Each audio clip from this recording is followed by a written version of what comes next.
All right, what's up, people? Nope, I didn't get enough votes. So what we're going to have to deal with today is we're going to have to deal with something different. I need 10 thumbs up. If I don't get that, then I don't do the abbreviated letters because, shit, why should I? How about this? What we're going to do instead is we're going to look at, okay, so this is actually my favorite Bible. It's called the Spirit-Filled Life Bible by T.A.N., I believe. It's the New King James. Yeah, T.A.N., Thomas Nelson. Same guy.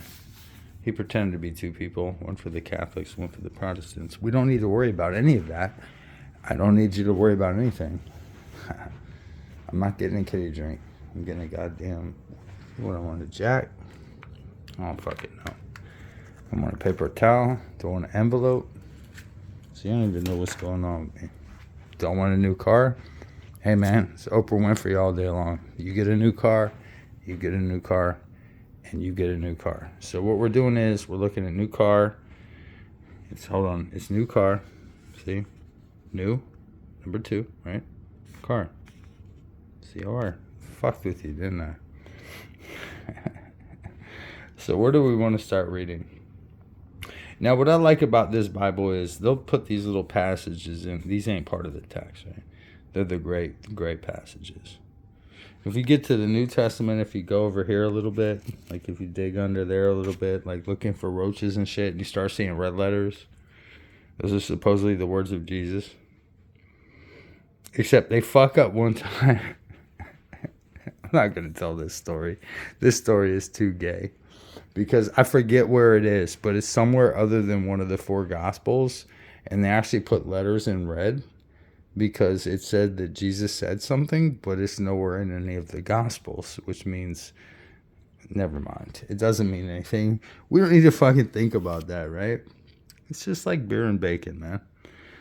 All right. Do we want to start here? Concern for their faithfulness. Okay, so Paul's just a pretentious asshole. So we're going to start here. Here's where we're going to start. We're going to start, where is it? We're going to go, I'm not fucking with you. It's 2 Corinthians, and we're going, is that 10:5 or 11? It's 11:5. I don't want to mislead you, okay? Now, let me tell you what's going on here, all right? This is so fucking funny, it's hilarious. For I consider that I am not at all inferior to the most eminent apostles. So he's talking about other people, and this is constant in the real Paul. When he said, this is actually the real Paul. 2 Corinthians is real Paul. And he's basically saying, like, and he goes, Galatians is where you really want to go with this. And like, I'm just going to skip down a little bit and just be fun, because you can read this. This is all, like, I gave you the numbers, right? I robbed other churches, taking wages from them to minister to you. That's a very personal attack. Like, if you say something like that, like, look, verse 8 right here. I robbed other churches, taking wages from them to minister to you. That's a very personal thing to say, don't you think? Don't you think there's something going on here? Then we're going to get, there are no Quranic parallels or parallels. Because this is the verse 14. Verse 14. I am permitted to read that out loud, but I choose not to.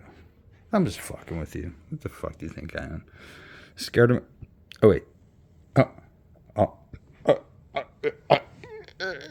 Hold on. Yeah, fucking. One of the coolest verses in the entire fucking Bible.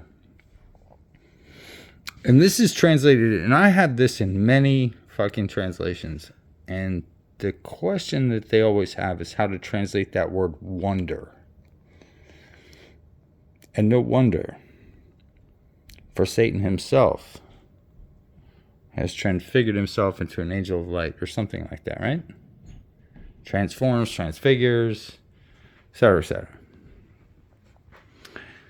The one thing that the most liturgies or like translations differ about is that word and no, and then the word.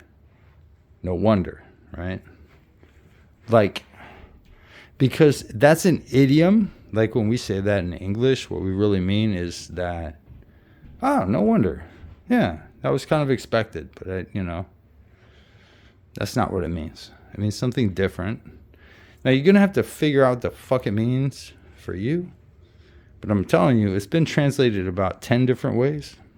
As far as like, you can transfer numbers and shit back and forth. But what happens here is you start off with Paul having this invective about the people that actually knew Jesus.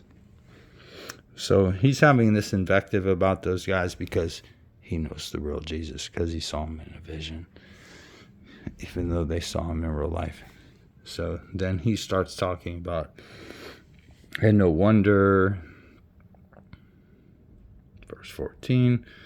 Now, you always want to keep things in context. Verse 13. For such are false apostles, deceitful workers, transforming themselves into apostles of Christ. What is he talking about? These are some of the most mysterious verses in the New Testament, especially because Paul is such an awesome individual, because we know that he existed. You can deny Jesus, you can't deny Paul. Paul existed. We have his letters. We know they're in the 50s.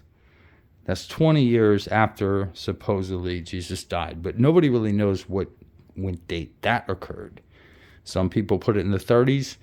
There's another group of people, very ancient by the way, who put it in BC, like 70-ish BC.